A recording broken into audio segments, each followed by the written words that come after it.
Hi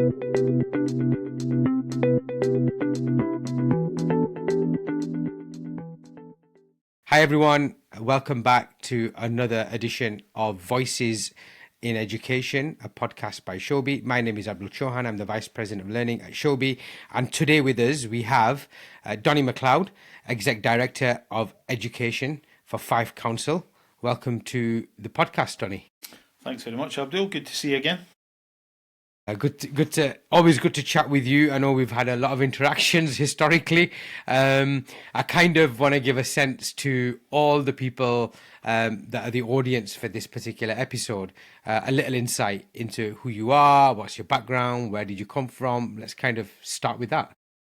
Okay, in terms of education, I did my education training in Glasgow way back in the late 80s. After qualifying, there weren't any jobs in teaching, so I went down to work in the Scottish Borders actually as a development officer. My subject background is physical education, so I was a development officer there for a few months, and then a post opened up at University of Stirling as a grad assistant. I took that on and undertook a master's study over the next 18 months, and then came into the teaching profession about 1991.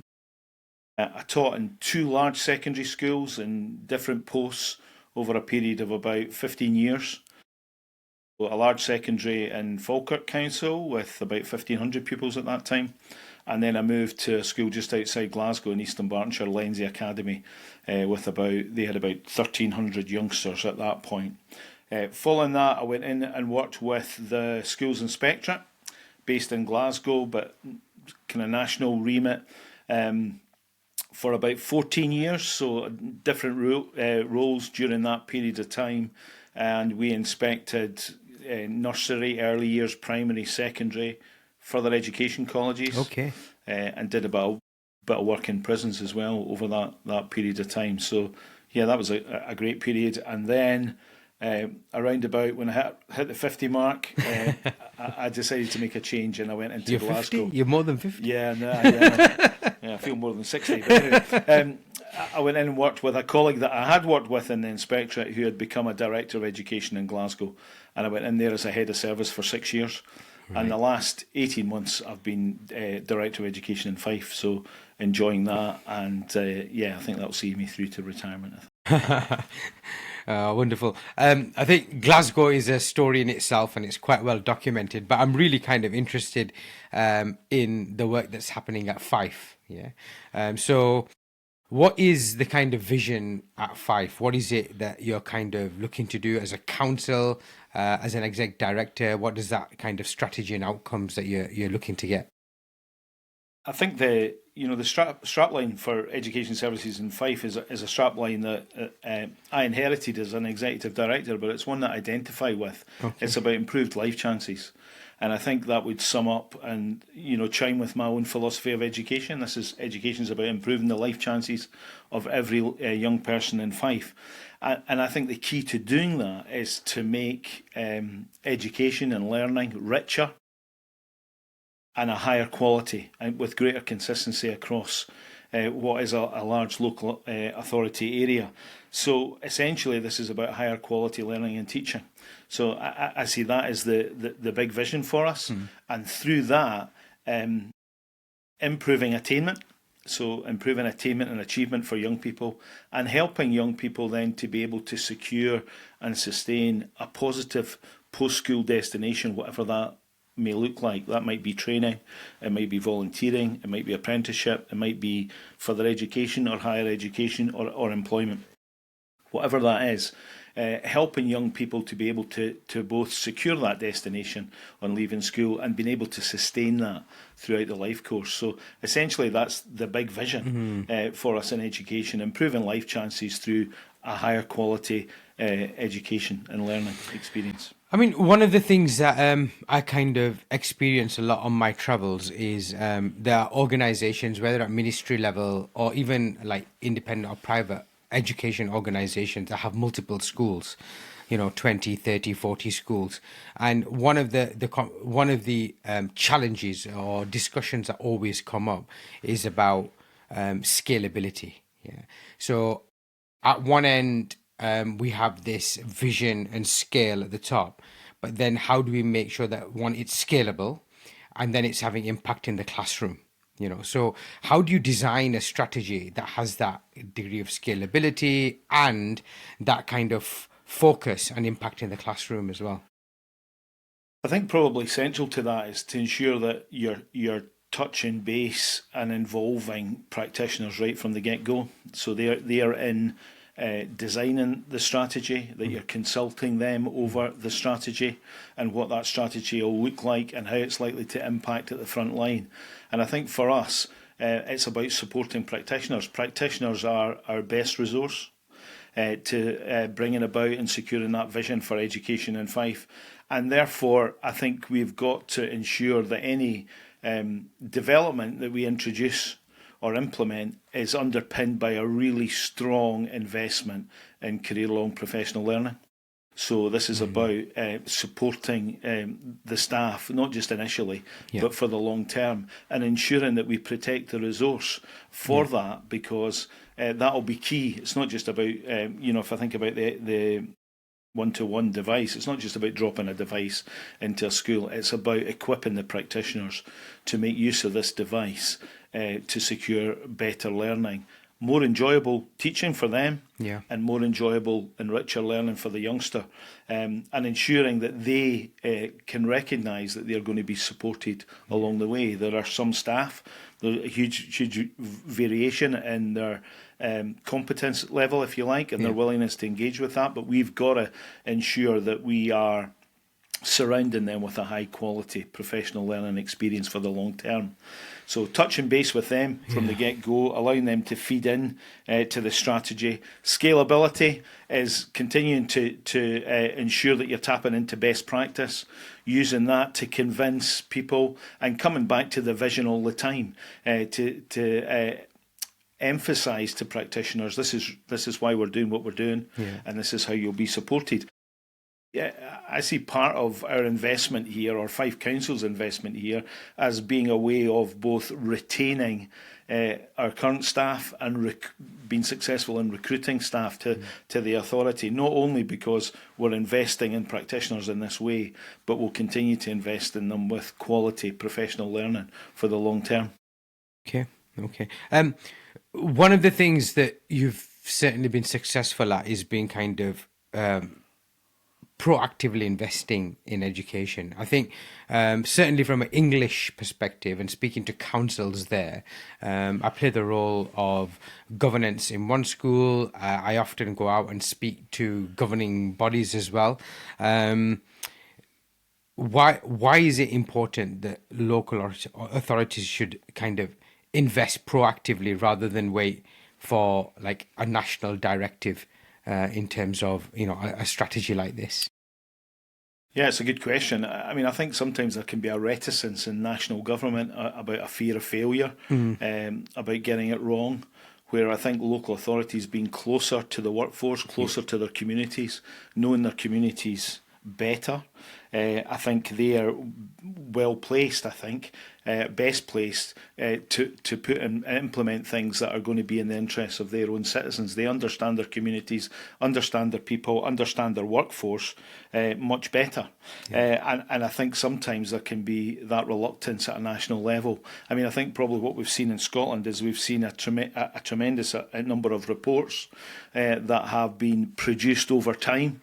We're probably over-advised in terms of the number of reports, but in terms of on the back of these reports, what's actually been implemented, we're probably not as strong in terms of implementing and bringing into practice and into reality on the back of the evidence and the advice of those international experts that have produced the reports. So I think local authorities, rather than waiting on national government, I think we can be much more agile than national government, and we can respond more proactively to the needs of our communities as we see it. Now, the difficulty, I guess, the challenge in there is where do you get the resource, and how do you prioritise that resource? Because it's not an limitless pot of money or resource. You've got to prioritise within the resource that you have, and you've got to be clear about what the benefits are that you're looking to secure. So I think it is about local authorities being proactive, and I think essentially it's about being prepared to take the risks. And also there might be a bit of resistance along the way, but I don't necessarily think resistance is a bad thing. I think if you're looking to disrupt the status quo and disrupt the current landscape, you have to accept that there'll be a bit of resistance along the way, and that's not necessarily a bad thing. It could be an indicator that actually you're progressing in the right way. So I think local authorities have that agility, the flexibility, the responsiveness, and can demonstrate the leadership required to make a difference in their communities, if that makes sense. Yeah. Thanks for that. Okay, so, and feel free to bring examples from Glasgow in for this one as well, but what does success look like? And how have you kind of seen success, past projects in your current role as well, in terms of like student outcomes, wider community impact, and so on? Yeah, I think ultimately this has to be about, if I come back to the strapline for Fife, improving life chances, that's what we're all working towards. And it's about how do we secure that for all of our young people. So improved outcomes in terms of positive destinations. My perspective is that I think positive destination is the golden outcome for education services across Scotland. The more young people we get and able to support into a positive destination post-school has to be a good thing. And it's about how we do that. Now, we know that improving outcomes, improving the level of attainment and achievement, and the all-round development of that individual makes that more likely. I think from what I've seen in the past, I mean, clearly I'm supportive. It was a council decision to invest in one-to-one devices in Fife, but clearly coming from a Glasgow experience, I was very supportive of that. I think I think on the back of being a father, my own children's experience in Falkirk Council, I've seen the benefit of them being able to have a one-to-one device, and how that's gradually been able to transform the learning experience. I think I saw that in Glasgow. I saw it transforming the learning experience in a very challenging community. And from that, I was able to witness better engagement for young people in their learning. Young people taking more responsibility for their learning, having more agency in and for their learning. And as a result of that, seeing incidents of disengagement, poorer attendance, perhaps even serious disciplinary incidents reducing over time. And I would be hopeful that we'll see similar benefits in Fife. I think one of the other things that we have to be mindful of is that I think we've suffered in Scotland for a long time with the bureaucracy of education and the workload that staff have to the workload that they experience day in, day out. And I think, the one-to-one device helps us to reduce bureaucracy, I think, in terms of making education more efficient and more effective, making the teacher's job better and more enjoyable. And making the journey more engaging and higher quality for the young person. And as a result of that, I think education can be brought into a much better place that lightens the load for staff, that addresses their long-standing issues around bureaucracy and workload, and then creates within that day greater time for them to build relationships and support youngsters in their learning. So essentially that would be where I would be looking to locate these developments within Fife, making it a daily endeavour to make learning more enjoyable for the youngster and more efficient and effective and enjoyable for the member of staff.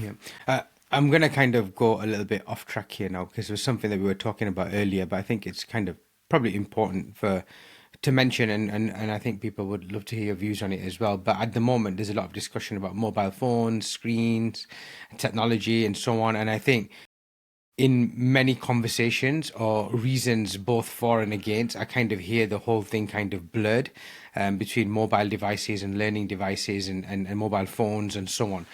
Just your thoughts on that?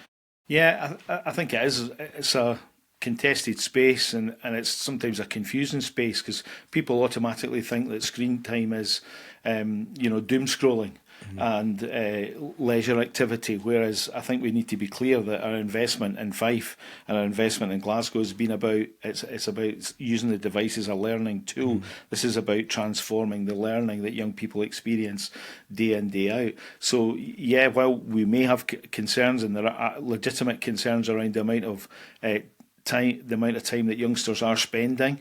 Times youngsters that are very young spending on screens and how that impacts on their ability to learn. I think we need to be clear that we're using the device and deploying the device in a way that will transform the learning experience. So this is about a learning tool. I think we can take steps in terms of responsible usage, and I think ultimately for I wouldn't be of the view that we need mobile phones in primary. That would be my own personal view, and I think we should move towards that as a society.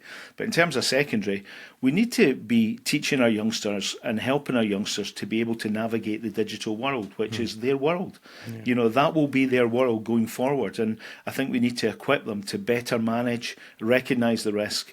And, parents will not always be able to look over the shoulder of their youngsters. So we need to develop within our youngsters that capacity and that level of understanding to be able to manage their digital world, because that is the world that they will continue to inherit and inhabit, both in their leisure and their employment. So I think we have to accept that the digital world is here and here to stay, but also we need to also be mindful that we need to continue to be using technology to ensure that young people can be attentive, that can be motivated, that can be inspired, and have that capacity to manage their own learning, and not override all of those things through whether it's technology or whether it's artificial intelligence. Yeah. I agree. I think certainly over the last 2 or 3 years, there's been a bigger shift towards using technology for a pedagogical approach rather than using technology for the sake of, this particular app or that particular app and so on. So this pedagogy-based approach is becoming a lot more of a stronger conversation, and teachers are beginning to kind of look at what types of pedagogy can I apply technology to reduce workload. Yeah, definitely, and that was the strapline in Glasgow, and we've kind of adopted that in Fife as well under transforming learning. I know it was connected learning in Glasgow, but we've gone for transforming learning in Fife. But it is very much that strapline of this is about the teaching, not the tech. It's about moving from the ed tech, if you like, to the ped tech. It's about pedagogy. It's about teaching. How does this device and the intelligent use of this device, proportionate use of this device, enhance the learning and teaching experience for everybody that's involved in our schools? So that'll be a big focus for us, and that's a major focus in terms of career-long professional learning. And it is, if you think of that SAMR model, it is basically, looking at the opportunities that we have both to augment, modify, and redesign the learning, not just substitute, Blackboard for iPad, but actually looking at how do we redesign the experience. I've witnessed that firsthand in terms of some of the great practice that I saw in Glasgow, and it's beginning to emerge even already in Fife, although we're only in the first few months of the rollout. So we're beginning to see it with practitioners embracing it and youngsters responding positively to that. So I think that can only be a great encouragement for those of us that are involved in it. Brilliant. So how do you use data then to evaluate that whole consistency and impact of the curriculum delivery? Yeah, I think it's looking at all of these data sets and what's it telling us about. I mean, I think the Management Information System, the JAMF report, will give us information on an ongoing basis to let us know about where our devices are being used, where are they not being used, is there a need for us to intervene and support staff in a better way. I was in a school last week, and the teachers are saying that the rollout has been pretty quick because there was a political imperative to that, and a lot of the learning, the professional learning, the initial 5 hours has taken place, and it's been quite intense. But what they're saying is they're identifying within their staff, champions within their staff, who can then look to further support staff in terms of them being more confident about how they're going to use that tool. So I think there'll be a number of data sets, but essentially that'll be a pivotal one for us in terms of where is the device being used most productively, most effectively, and then looking at how does that data set compare with the data sets around attendance, data sets around engagement, data set around improved attainment and achievement, and beginning to then reflect on all of that. And I think as well, one of the focuses for us going forward will be what is good use of technology look like in subject-specific areas. So one of the things that we've invested in Fife over the short term is subject networks, having teachers coming together, chemistry teachers coming together, physics teachers, English teachers coming together and reflecting on best practice, what's happening across departments, across schools within Fife that's best practice. And part of that discussion will be what's happening best practice in relation to the use of technology and how we continue to enrich young people's experience in securing better outcomes for them through that use of technology. So the data sets will be really important going forward. It's probably early on for us. In terms of our development at this point, but we have got sight of those data, and the data sets and the Showbie impact report will be a big part of that. Thank you very much. Just kind of wrapping up in some ways, but looking ahead, what are you most hopeful about in terms of the future of education, in Fife and just generally across Scotland? How have you seen that kind of this impact change? Because obviously, to give context to the audience, Glasgow heavily invested in digital, so did Borders, Falkirk, Edinburgh, Fife as well now. So what does that mean for the future of education in Scotland? I think I'm encouraged. If I think of the local context within Fife, the investment in digital, over these recent months that was taken at the budget of the last year, is reflective of a council that is investing and valuing its citizens, its workforce, its staff, it's valuing education, it's valuing its young people in their communities and their respective futures, and that can only be a good thing in terms of people feeling valued that the council has chosen to invest in them in this way. And then I think the challenge for all of us in education is let's make sure that we're doing all that we can to draw out the rich potential and the benefit of that investment. So I think we're giving young people, we're giving staff great opportunities to embrace the technology to benefit their own roles, the productivity and the enjoyment of the work that they do, but also from a young person's perspective, here's an opportunity for you really to take responsibility for your own learning and drive your own learning. And you now have that tool. There's equity across Fife. It's not dependent on who can afford to pay. It's not a situation where young people are working on their own device and some have got high quality iPhones and others are working with perhaps more limited technology. Everybody's working on the same basis, so there's a huge degree of equity there, which is important for us. And I think ultimately it comes back to improving life chances. I think too often education in Scotland can be seen as a cost as opposed to an investment in the future of our young people and in the future of their communities. So I'm encouraged by that. I'm also encouraged as I visit establishments when I come across really good staff who are embracing the technology and clearly making a difference. You see the magic happening and being woven in front of you as you observe learning and teaching in the classroom. So that's about staff embracing it, and it's about how we continue to support and release staff to do what they're good at. You mentioned earlier about the data. I think one of the things, the data for me is about coming back to the three pillars of self-evaluation. And, we've introduced this in Fife. We need to continue to be looking at the data, both qualitative and quantitative. What are people saying about it? What's their views? And we will, as we did in Glasgow, look to undertake a council-wide survey every 2 years. So we have a baseline, and then we can see how things are progressing, because councillors are wanting to know that as well. The citizens of Fife will want to know that. It's a significant multi-million-pound investment, so they'll want to know that they're securing benefits benefit as a result of that impact. And then the other bit in there is the observations, and that's the bit that I'm beginning to see, and staff will see as they begin to observe each other's practice and get in and out of each other's classrooms. And hopefully the variation will reduce from one classroom to the next. The consistency will improve, and the attainment hopefully will rise.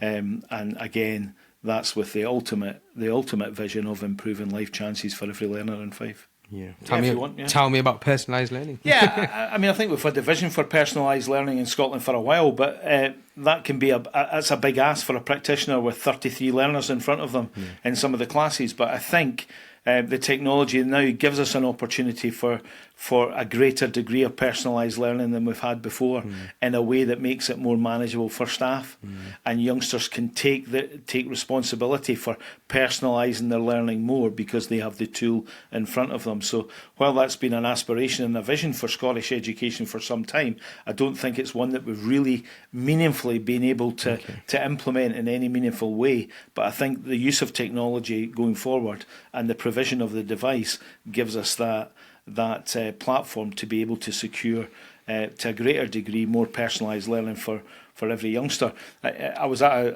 an event a few months ago, and there was someone from the government was there, and one of the points that they made is that one of the barriers really to education embracing artificial intelligence, and we have to be mindful that there are some risks and obviously benefits with that, but there's two things that councils really require. They need the infrastructure, and you need the network. And I think because Fife has invested in the way that it's invested, we now have both the network and the infrastructure, so I think we're well placed to embrace the benefits of what artificial intelligence may bring to children's and young people's learning experience. So a couple of things on that. I think one thing that you talked about there is around equity and students having their own devices, meaning that they're able to kind of share their learning in a way that works for them. And that's really interesting at the moment on my travels, both in Scotland and in England, as I'm moving around schools and organisations that have invested in digital and some that haven't. The way that they addressed the needs of the children is actually significantly different. So I've walked around a classroom where there's an effective learning strategy with digital, and suddenly noticed that children have got their own colour filters on, some have got different text sizes on, some might be able to submit their work pen to paper writing and then scan with their device and upload, others are typing it out. That flexibility is actually quite important. And I was speaking to one educator, one teacher, and she was basically saying to me that when the devices were deployed, when the technology was deployed, as far as she was concerned, there was about 4 students that needed colour filters. But when the devices were deployed, suddenly there was 6 others that adjusted things here and there and so on. And then they discovered that actually they're better suited and they needed colour filters as well. So the idea of personalised learning is very different. I suppose no different in real life, right? Everybody's phones are different. Everybody's got different settings and so on. But I'm definitely beginning to kind of see that. But also, it's becoming a lot more effective where educators have that clear strategy. Hey, there's no screens being used at this moment in time. They can lock it. No one's on the screens. And, they're kind of facing forward, listening to the teacher at that moment in time and so on. So completely understand that approach to personalize. And then just a few words on the AI aspect. I think where organizations have invested in a one-to-one technology strategy, they've got the infrastructure, and just like you said, when new technologies come out, they're able to evaluate and then make a decision on, is this going to be effective pedagogically, make a difference, or is this going to be a hindrance and a distractor, and make a decision around that. Whereas what I find is in many other organizations where the infrastructure is not there or that investment has not happened, the uptake of new technologies that might be effective, that might allow for time savings and cost savings, they're just not able to kind of make that happen. So that's absolutely something that is coming to light. The more places that I travel to, the more schools that I'm engaged with, Scotland and in the UK, it's becoming kind of quite evident between those that have invested digitally and those that haven't. Yeah, absolutely. And I think one of the pressures in currently in Scottish education is the explosion of additional support needs. So more diagnosis, more youngsters with identified needs. And it's about, the challenge that then places on the workforce, and how do we help the workforce to be able to respond to that need and demand. And I think that, again, the device gives us an opportunity to do that as efficiently and as effectively as we can, and provide the supports through the technology for young people, whether that's dyslexia or whether that's about English as additional language, whatever the barrier is. I think there are opportunities now for that to be done in a much more subtle way that meets the needs of the learners in a greater way. And I think you touched on another thing there that I didn't mention earlier, was about that collaborative piece. So while it's one-to-one device, every youngster has a device, part of our vision for transforming learning is creating opportunities where youngsters can collaborate together on pieces of work. And, that would be one of our measures of success. To what degree have we got greater collaboration around learning, where learners are learning from each other, not just from the member of staff, but the context and the activities are created to elicit that learning, and youngsters can recognise it for themselves, and they're using other learners as a resource to improve their own learning. And I think that will be a key touchstone for us going forward, that collaborative piece. But also, one of the things I think that I've personally identified with the Showbie approach is strengthening feedback. And I think, as I've listened to you in the past, when you've talked about direct instruction, making assessment smarter, more efficient, more effective for the learner, but essentially around the feedback and strengthening that feedback loop, which is helping to move the learner forward in their learning. I see technology as a way of really, in the use of the one-to-one devices, a way of really strengthening that and bringing that home for the youngster. They're in charge of that feedback, can navigate, refer to it on a much more regular basis, and it's much more personalised, because it could be a voice note with the youngster's name, and they're able to retrieve that and refer to it on an ongoing basis. And really making that feedback loop richer can only be a good thing in terms of learning. I think what I really loved about your project, and right from the get-go, when I first had conversations with your team, was we were talking more about that pedagogical approach, and we used a lot of the Education Endowment Foundation's research and work. And for those of you that are kind of listening to this and are not from the UK and not familiar with the Education Endowment Fund, we'll put the link as part of the podcast, so feel free to download that.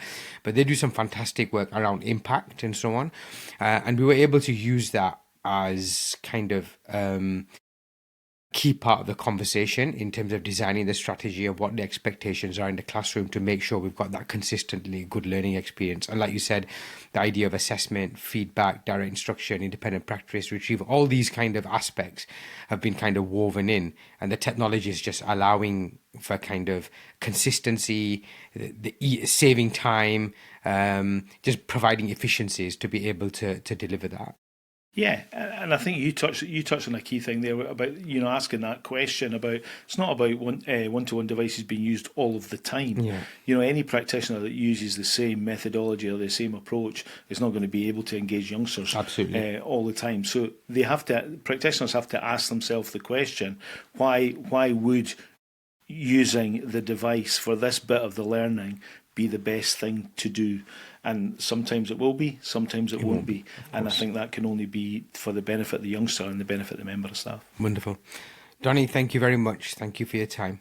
I really appreciate it. Thank you very much, everybody, for listening.